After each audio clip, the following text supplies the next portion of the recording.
In our first story, President Akufo-Addo is demanding the strengthening of existing African Union protocols on good governance to sanction civilians who manipulated their constitutions to extend their stay in power. For him, the condemnation and sanctions imposed on military juntas that overthrow elected governments may not achieve much unless the civilians' heads of state are held accountable for the inactions that provide grounds for the overthrow. He was addressing an African Union Security Council dialogue on constitutional changes in the continent.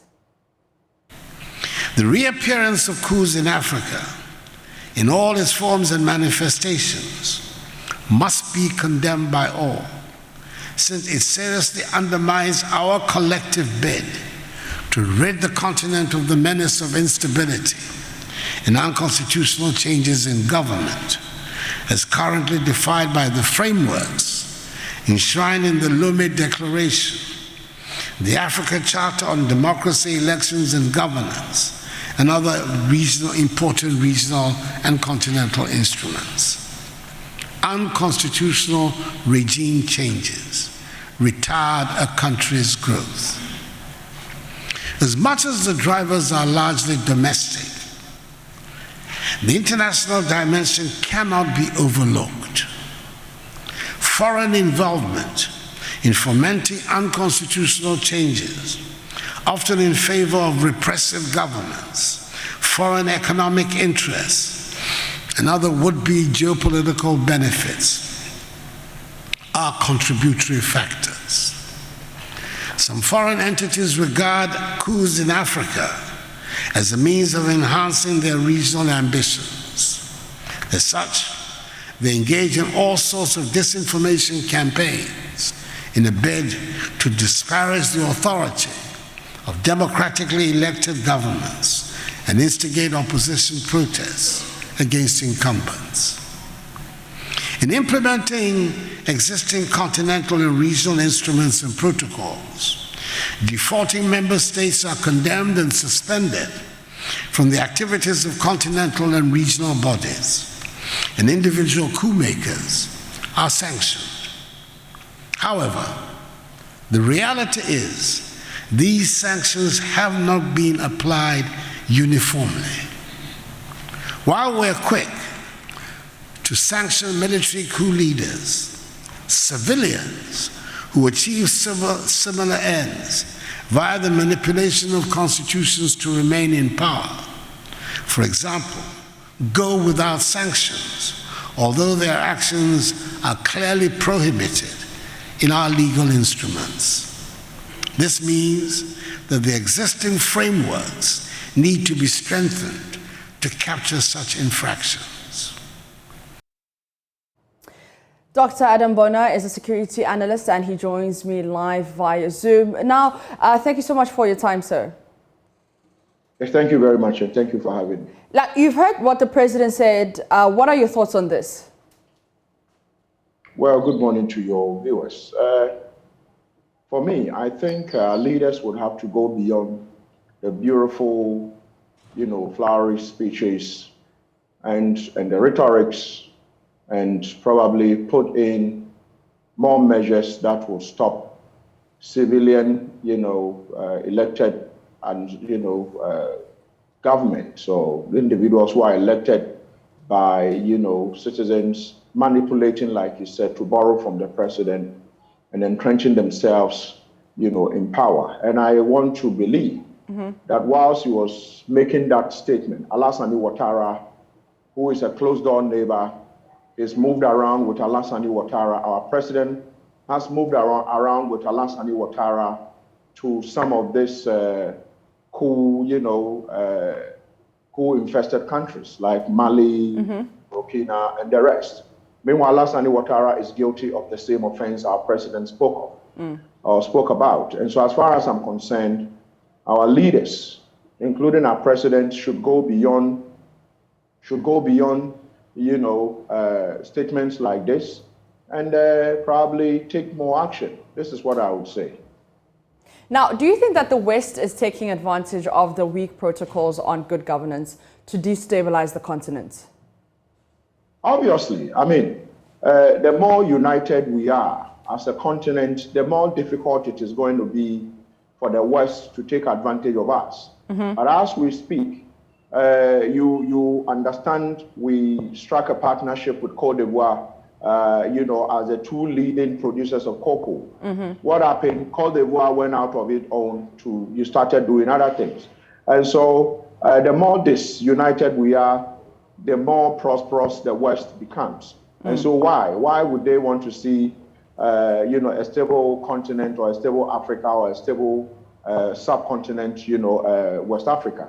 Yes, obviously there are those who profit from our disunity, and they are there in their numbers. And so as far as I'm concerned, these countries in the West see us as producers of raw materials, and if we are united, it means that chances are that we'll start producing our own, products. We don't have to send it to them for, getting it refined and bringing it back and selling it to us 1,000% what we sold it to them for. So yes, for as far as I'm concerned, they stand to benefit more than we do, and probably our leaders in forums and seminars like this would, speak beautifully, but nothing happens, and it is the citizens who suffer. Yeah. Go to the pump stations. Petrol prices, fuel prices are going up. Cost of living is becoming, is going up, and standard of living is dropping all over the continent. Yeah. I mean, yes, if you go to other places in the West, yes, fuel price and other things are going up. But one would say they have put in more measures to ensure that those below a certain bracket are taken care of. But over here, cost of living is up, standard of living drops, and these are some of the triggers of what our president spoke about. Yeah. Getting leaders trying to entrench themselves because they would have some sycophants, supporting them to do that. So they should go beyond the rhetorics and ensure that more measures are put in place to dissuade persons like Alassane Ouattara from entrenching themselves, manipulating an election and entrenching themselves on the people. Now, way forward, what among the protocols do you think is fueling the challenge we have on the continent, and how can that be changed? Well, we have, they call them, all of them. All of the protocols, for me, as far as I'm concerned, it is more, call them, these are things that have been documented, but they haven't worked upon it.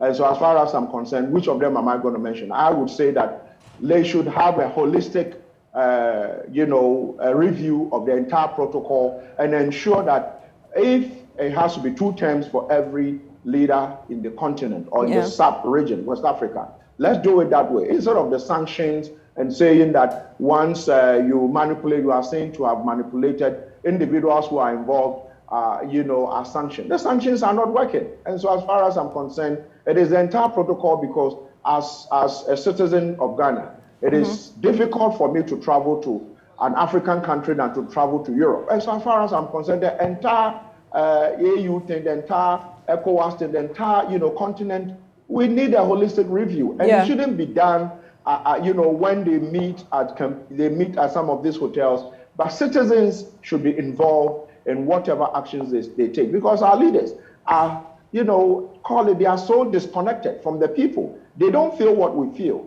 It's the reason why when they find the need to change the constitution and manipulate it, they are able to do it with impunity, because then it's assumed that the citizens will not be able to do anything. And so why not? The soldiers take advantage and topple civilian, call them, supposedly civilian elected leaders.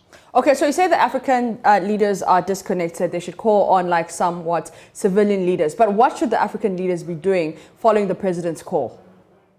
Apart from calling on civilians, African leaders should be involving the citizens largely. Okay. The African leaders have not involved the citizens in the governance space. Yeah. And so you will see them meeting, and whilst they are meeting, after one meeting there is a coup. After one meeting there is something. And so I am calling that the African leaders should involve African citizens in these protocols that must be comprehensively reviewed. But if they sit among themselves and they do the review to suit themselves and not a review that will suit the citizens. And so for me, that is what I'm expecting to see.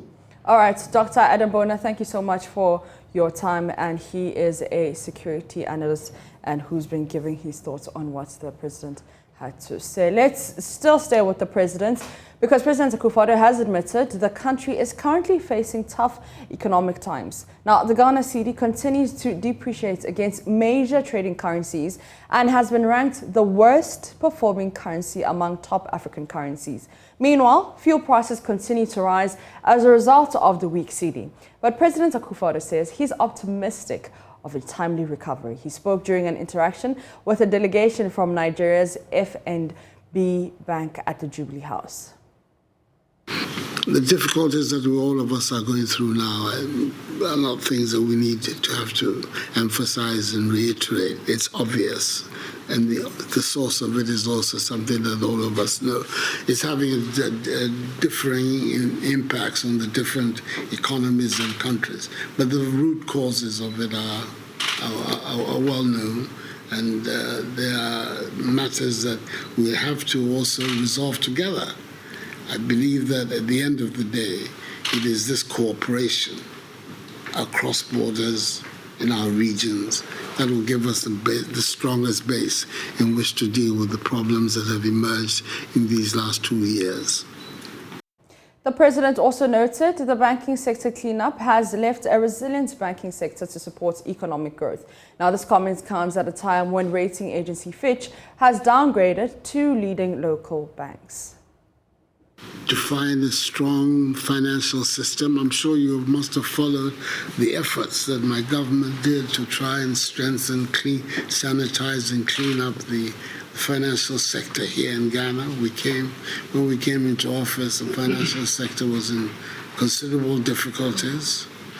Some people go forward to say almost on the brink of collapse, but very harsh but necessary measures had to be taken to bring it back to sanity.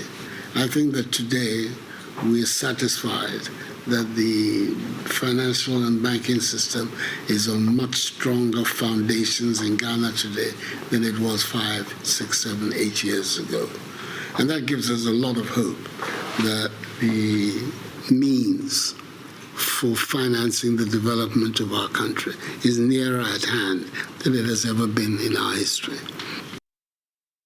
Let's go to the Ashanti region, where scientists at the Kwame Nkrumah University of Science and Technology are advising food vendors not to cook meals at low temperatures. This warning follows research by the Food Science and Technology Department of KNUST, which found cancer-causing substances in street-vended fried rice and soup. In our series on food safety, JoyNews medical stringer Dr. Netta Pasrom speaks with the lead scientist, Gloria Matanda Anka Beru.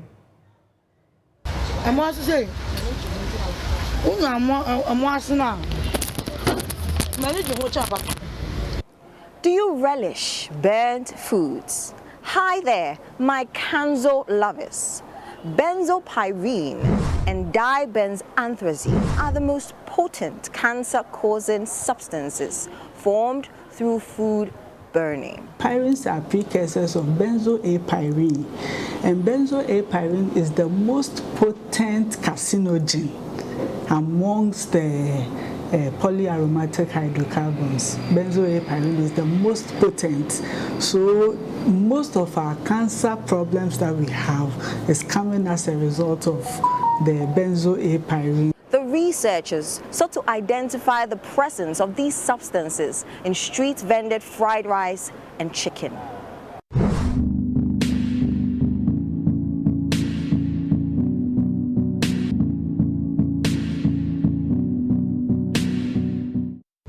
The fufu, it was found in the soup.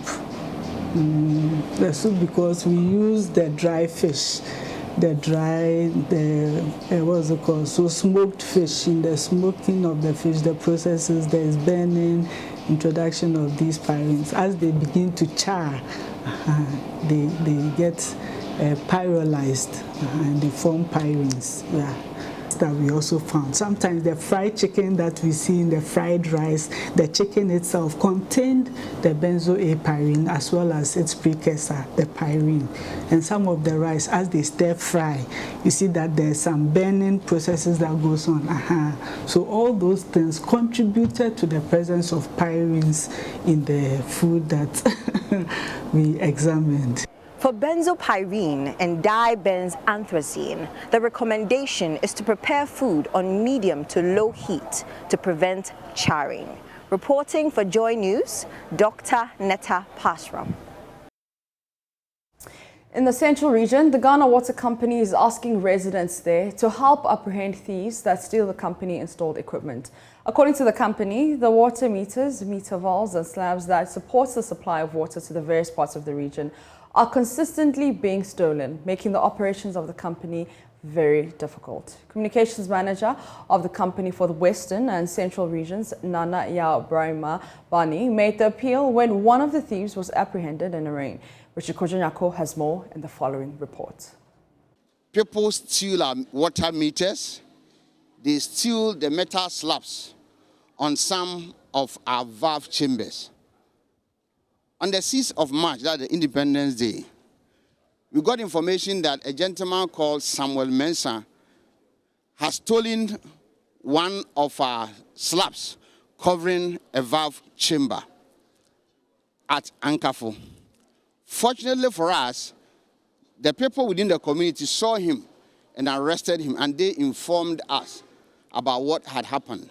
So quickly, our men went there. Communications manager of the Ghana Water Company, Nana Yao Brahima Bani, explaining how thieves have been stealing installed equipment belonging to the Ghana Water Company. He explains how these thefts of the installations would affect the work of the company and further hurt the water flow of residents. In fact, when you talk of valve chambers, these are installations that enable us to control water within the pipe network. If we want to maybe divert water to a particular location, we will throttle the valve the way we deem fit. So these valves have chambers and there are slabs. Most of them are metal slabs. So this gentleman demonstrated to them how he was able to steal that metal slab. And then they brought him to the police station. That was on Sunday. In court on Tuesday, the accused failed to show up. So the gentleman was supposed to appear before court this morning. We've been here for more than 1 hour. The gentleman, or even more than 2 hours or so, the gentleman is nowhere to be found. So now what we are going to do, they are going to deal with the one who stood surety so that we ensure that at the next adjourned case, the gentleman is produced before court. The Ghana Water Company is counting on residents to help the company by arresting such persons that tamper with their installations. Reporting for Joy News, Richard Kwejenyako, Cape Coast. From the Central Region, let's go to the Volta region, where the North Dai District Assembly there is poised to pursue an agenda to eliminate the phenomenon of persons with disabilities surviving on arms. District Chief Executive Edmond Kujo-Atta explains that both personal and public resources would be mobilized to achieve the agenda. He was speaking to Fred Kwamasari on the sidelines of the distribution of startup kits to some 24 PWDs. The 24 persons with disability were selected across the district after careful auditing of their living conditions. Some of the beneficiaries were presented with deep freezers, groceries, and carpentry tools. Others were supported financially to access health care, pay school fees, and set up businesses. The North Dai District Chief Executive, Edmond Kujo-Atta, detailed that the distribution is the 5th since 2017 and the first batch out of 4 in 2022. He justified a decision to present the beneficiaries with startup kits. PWD, the fund itself, was initiated by His Excellency John Ajikun Kufuor when he became president. And so Nana Akufo-Addo also, from that same tradition, came and then increased the percentage to common fund from 2% to 3%. And so we were looking at this. Are we going to continue to be doing cash donation to these people? What will it do? And therefore, we changed that status quo, and then we decided that there's a need for us to be giving them items. So we look at peculiarities. We look at the business ventures that these are unfortunate, the less privileged, how they do. And so if somebody, for example, is selling provisions, then you can do that. If somebody has the energy, unfortunately, the person hasn't got financial wherewithal, and the person can sell, let's say, can have cold store. Can't you support in a way that the person can have a deep freezer and then do that? In the past, we have even distributed, what's the name, a tricycle. We have distributed corn miller and so many other things. Some have received even a container to do their businesses. He indicated that the assembly aims at eradicating PWDs from the streets in the North Dine district. The idea actually is LED, local economic development. We want to empower them. I'm urging my disabled that they should get out of the street. We don't want to see them in the street unlike it happens elsewhere. We want them to economically become buoyant. They can do something. So if you spend 1,500, 2,000 on you for you to start a business, 3,000 on you, you can do it. All we have to do is to change the psyche. And so that is the level we are taking them from. We are not only providing them these items, I'm also doing sensitization, changing their psyche, making sure that psychologically they find fit. We are integrating them into the community for them to know that they are part of us. And so if they can have this access to quote-unquote soft loan, and this one, don't forget that they are not paying. This one is free. Government is giving it to you freely.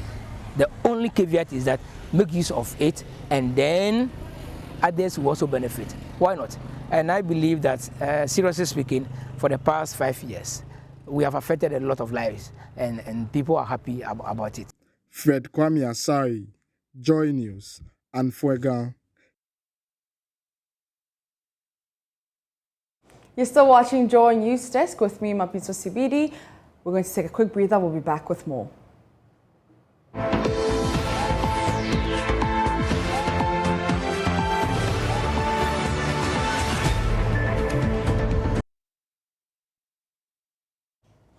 You're welcome back. Now, the minority in Parliament is criticising management of Ghana Airports Company over its failure to settle arrears owed ECG, leading to a cut of power supplies in parts of the airport.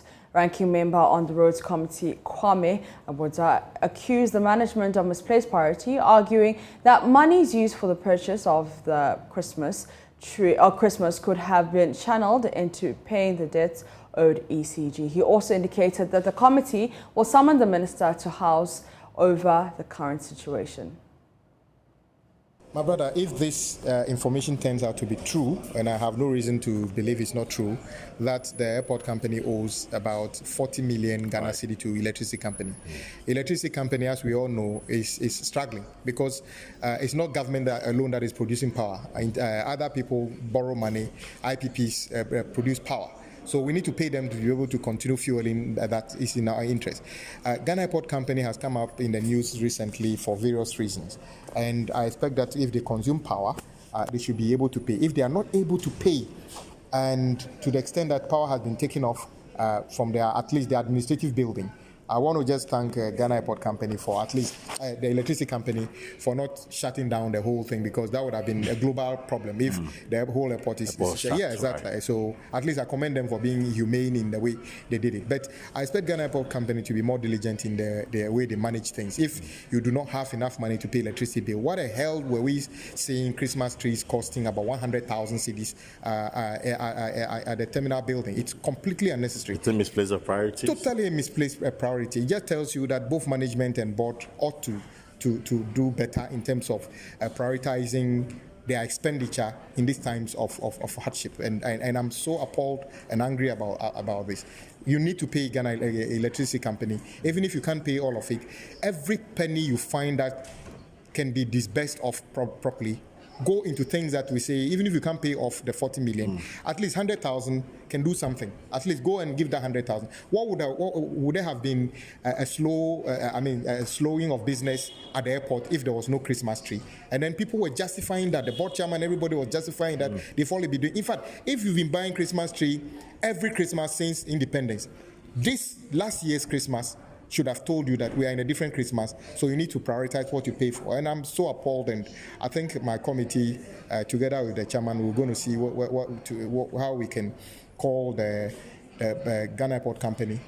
Maybe we need to just combine all of it to the circumstances surrounding the purchase of the Christmas tree, why they couldn't pay their bill until the power has been cut off, so that perhaps there's a much more endemic miscarriage of management going on there that we don't know, that we can look into it and see. How soon will this be? We just came to the house this morning, as you are. I haven't seen my chairman yet. I have to give him the respect and talk to him. Then based on that, we would also go ahead and invite them. You know, there's the same thing that happened with McDan, which is still in abeyance. We went there, we spoke to them. Up to now, government hasn't told us what decisions they are going to make. Is McDan going to be allowed to continue operation? We don't know. If they are being stopped from operating, what are the basis of you stopping them from operating? So we have a number of demand answers. Yes, exactly. You remember when we went to the airport, the deputy minister said that they said very soon they will give them. And I remember he said the Civil Aviation Authority would clear McDan if they have to. Civil Aviation has since cleared McDan, according to a letter I've seen, to operate the terminal as a VIP terminal. I've seen a letter to that effect. So we need to call them back, because I'm told that the McDan has been given about 6 approvals. The agreement is in 6 different areas. Okay. The operation of the VIP terminal is just one of them. Operation of a commercial, hiring of a jet is another one. That is not what he's pursuing now. He's pursuing the operation of a VIP terminal. And since Ghana Civil Aviation have given him the go-ahead for that, what else? We need to know the conditions under which those were approved, and how come Ghana Airport Company is yet to give another the same approval. We need to know, and the committee just can't decide that we've been there. I'm sure the public is waiting to hear from us. Since you've done all these investigations, what have you found out? What are the recommendations you are giving? So I think time is ripe for us to call the Minister of Transport back to deal with many of these issues. Things are just escalating at the airport unnecessarily. The Information Minister, Kojo Ponkrumah, has described as disappointing the sharp decline in the use of the Right to Information Act to access public information.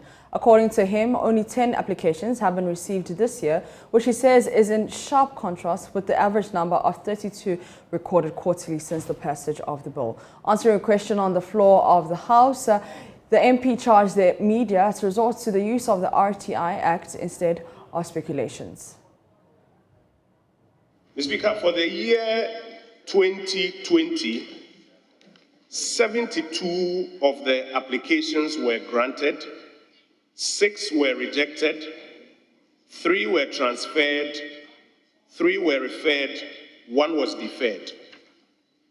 For the year 2021, 95 applications were granted, 7 rejected, 6 transferred, 17 referred, 2 deferred, and 2 reviewed.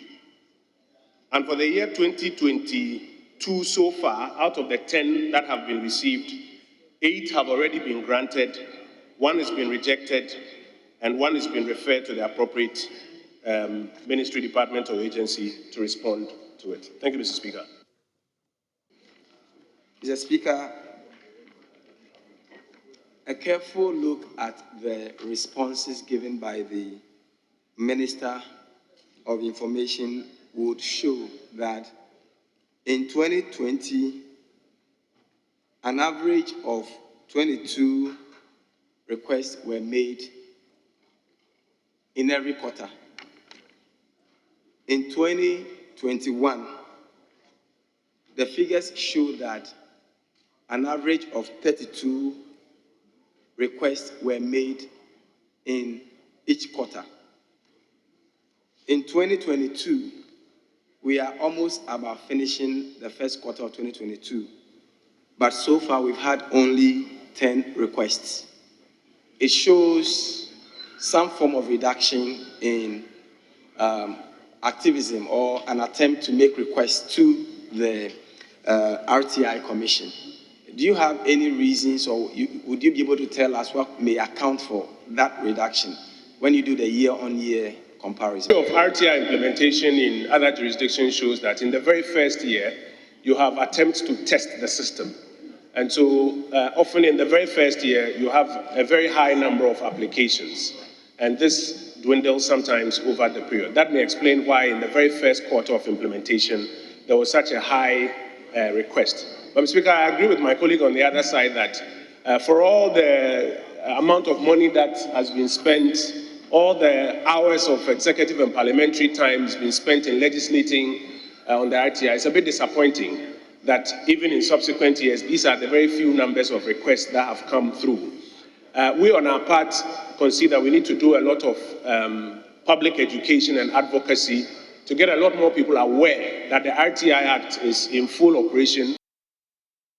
He also appealed to the House to approve the fees and charges accompanying the Act to address the discrepancies over the fees charged by some public institutions.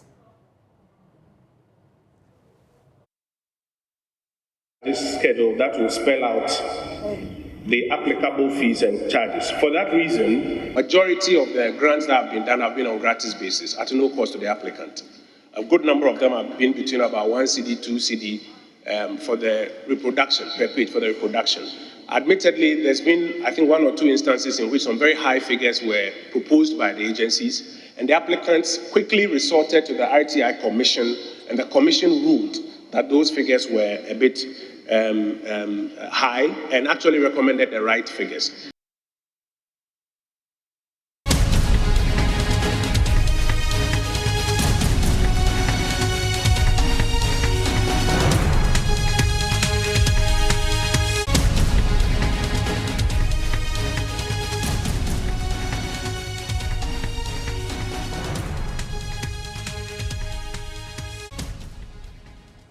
Hashtag Fix the Country convener Oliver Barker-Vormawor has been granted bail. We'll go to the Tema High Court now for updates.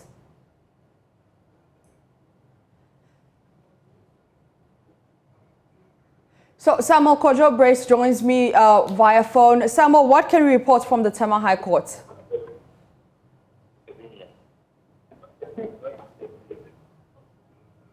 Hi, Kojo Brace.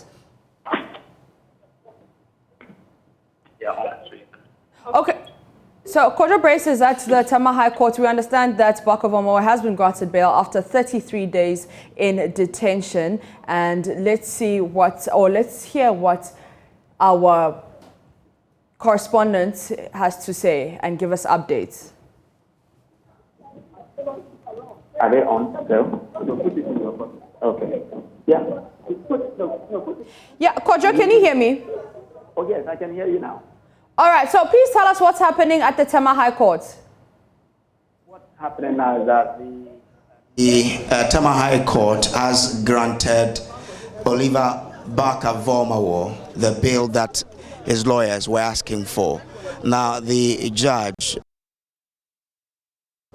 said that after listening to all the arguments by counsels for both parties, he has come to the conclusion that it is.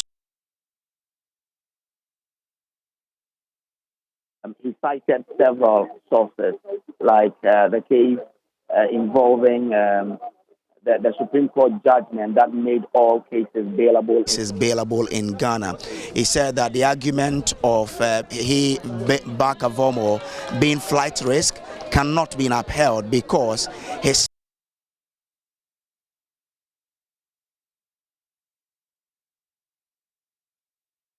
difficult for that Oliver is a flight risk and therefore should be denied bail. He also said that the argument by the state that they cannot find landed properties belonging to him is something that he cannot continue to hold on to, because the lawyers of Oliver Barker-Vormawor have been able to prove that he has an accommodation in Ghana where he can be looked at, and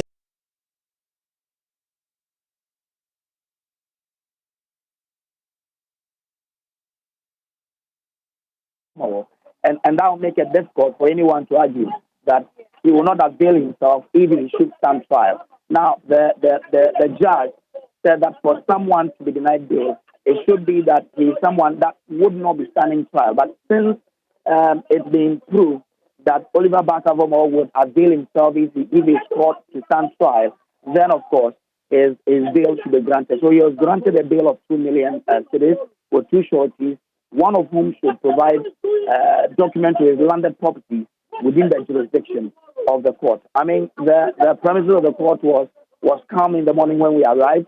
I saw Oliver Barker-Vormawor in high spirits. I didn't see him worried. And after court too, once he's been granted bail, he was okay. But we had a lot of people being present in court.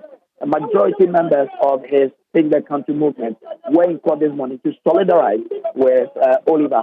I have one here with me to speak to them. Good morning and thanks for joining us on JoyNews. What's your name? What's your name? Welcome. I'm Raphael Afro-Williams, but then popularly recognized fellow Ghanaians. Great. What do you make of what has happened in court this morning? We thank the court and the people of Ghana for them standing up, supporting Oliver Barker behind and even, in the court. Today we have seen the rule of law has really prevailed. Oliver Barker is a Ghanaian. We had, the court saying he doesn't have a permanent residence. It's not the court, it is the state. The state. The court is representing the state. No. The state has a lawyer that is arguing on its behalf, and the court is only listening to arguments to the state, right? But Oliver Barker, from the allegations leveled against him by Abronye DC, he was working for the former government, right? The previous government. So that means Oliver Barker-Vormawor, the origination of the name comes from the voter. He is a Ghanaian. He has been a Ghanaian. Okay, so when people try to say, oh, he's not a Ghanaian, he doesn't have a permanent residence and a whole lot, it was just a foul place to make sure that. But if you are speaking to what happened in court, I'm not sure you heard anything like he's not a Ghanaian. The contention here was that he doesn't have a place of abode for himself, that you can direct someone to that. This is the house of Oliver Barker-Vormawor. So when they wanted to go and conduct a check, where did they go? But that is why the court says, after listening to all of that, I think that I'm convinced that he has a place here. Exactly. That is why I'm saying that we thank the court for making sure that they do due diligence and have vindicated finally that he is a citizen of this country, and he also deserves the right of protection by the Constitution.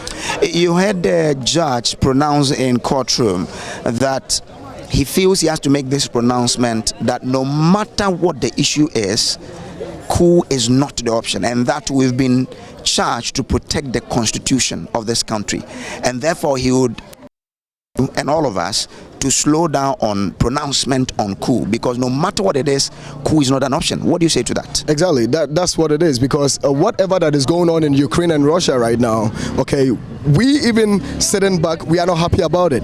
Nobody waits for violence. Nobody, no citizen, apart from everything, you can see the peace reigning here. Okay, so nobody waits for coup in this country. Oliver never waits for coup, and he has never wished for coup, and he's never going to wish for coup. Okay, what we are saying is that is being protected. We have to make sure that people need to be protected. Oliver coup.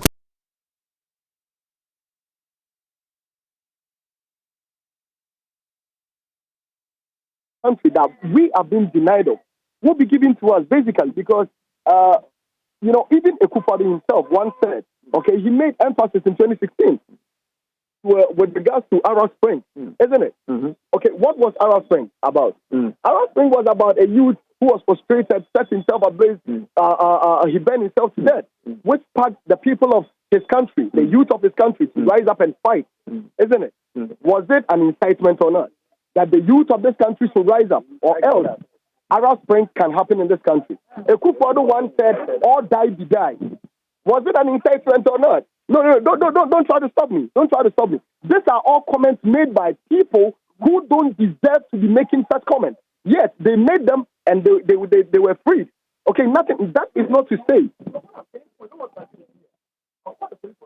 No, when they call the police. What have we done? Okay, so we are still here at the premises of the Tema High Court. The Tema High Court.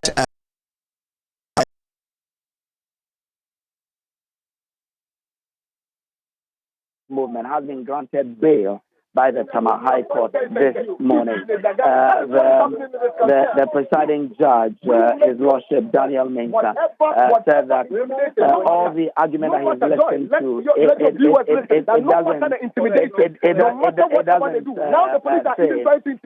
that they've done a very good job by making sure that they protect us, but now what they're doing is getting too much. He will get, and that's why he granted the bail. A lot of things are happening, but I should say that generally the environment. That's my colleague Kojo Brace, and he's at the Tema High Court, where convener for the Fix the Country movement, Bakavomo, has been granted bail by the Tema High Court. Now, the bail granted by Justice Daniel Mensah was to the tune of 2 million Ghana cedis, and he's to provide 2 sureties, one of whom should deposit documents to his landed property in execution of the bail. The activist is facing treason felony charges after a social media post threatening a coup. You're still watching JoyNews Desk. Up next is business.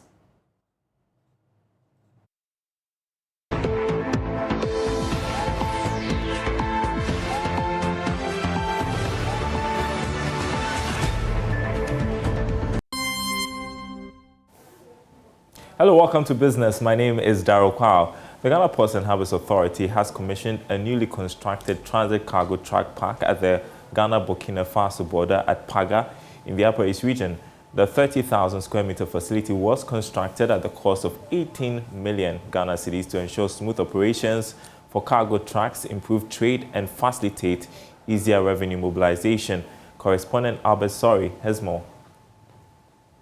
For many years, cargo traffic at the Ghana-Burkina Faso border here in Paga in the Kassena-Nankana West district of the Upper East region was often very haphazard.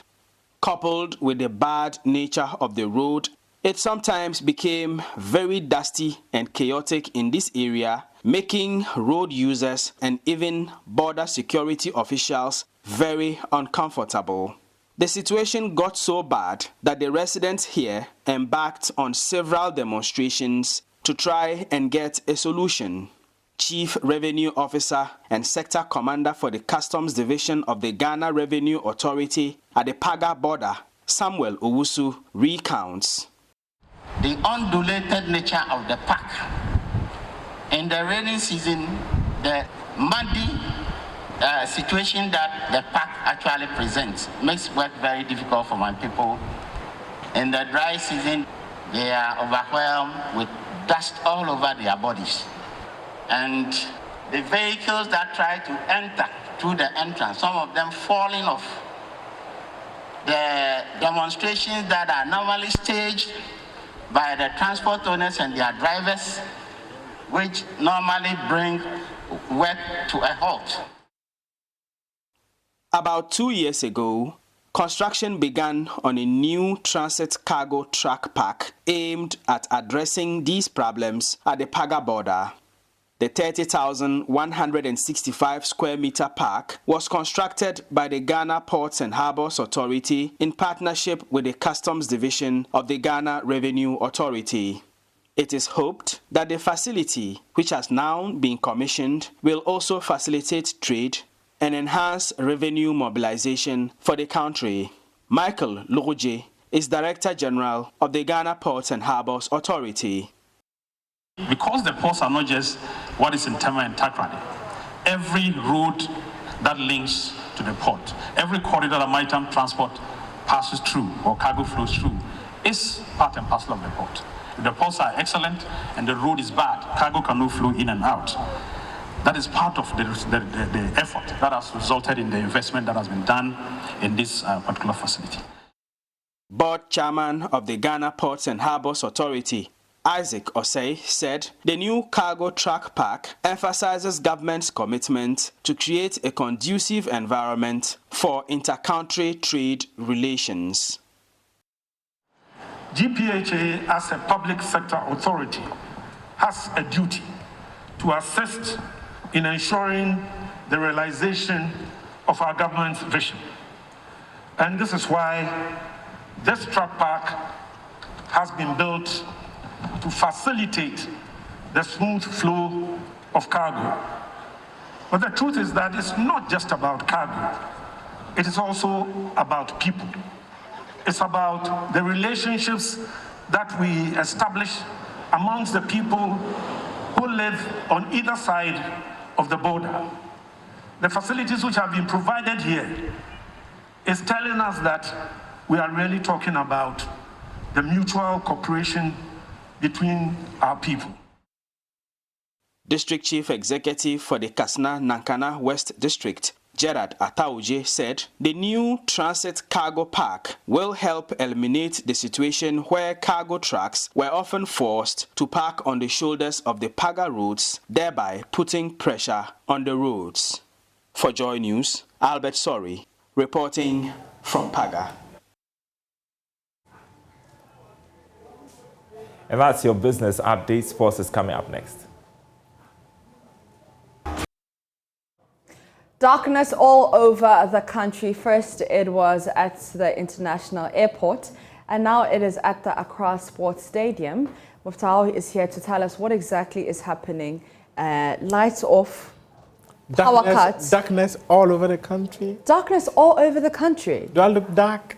No, you don't, of course, because you're sitting next to me, and like I said, I provide the light to your life. Obviously, you'll never be in darkness. In your introduction, you didn't add No, that. because you see, oh, Muftau, see, because it's darkness, so we are mourning. So are we in darkness?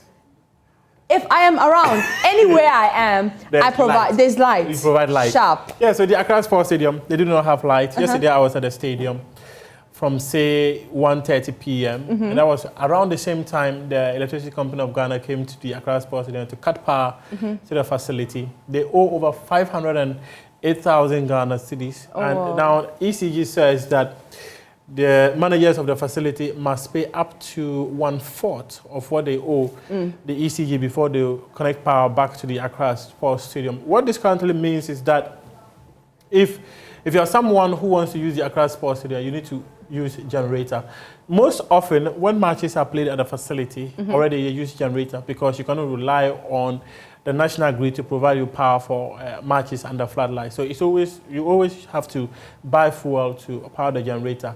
But just that it will increase the cost. I think the National Sports Authority have not been fair to themselves, because the first warning from the Electricity Company of Ghana came to them in December last year. So you're saying, when you say this, that means they are liable? They have to pay? They have to pay. So they are the responsible yes, they are board managers or of the authority. facility. In December, ECG warned them and told them that your debt was increasing. They never paid.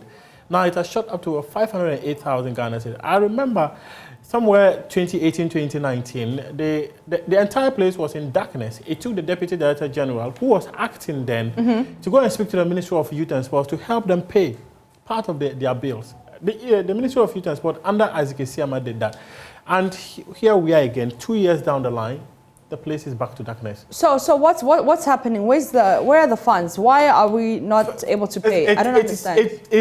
It's a big question, because many of us would recall that recently when they were having the end-of-year activities, Christmas activities at the Accra Sports Stadium, many people came and rented the facilities and paid huge sums of money. Yeah. Why did they not pay? That's a question the National Sports Authority would have to answer. All right. The National Sports Authority is headed by? Professor Peter Chimesi, who is the Director General of the National Sports Authority. Okay, Professor Peter Chimesi. Chimesi. Okay. So I look for, do you have his number? Yes, I do. Okay, so I think you need to call him so that he can give us answers. Yesterday, I called him countless times to be on PM Express. He did not answer. Of course. Yes. Because, I mean, he probably doesn't have the answers. Maybe. Yeah. He does. Professor Peter Chimesi, he's the Director General of the National Sports Authority. Please pick up Muftau's calls because we want answers. And that's where we end Joy News Desk. For more news, you can log on to myjoy9.com. I am Mapitso Sibidi.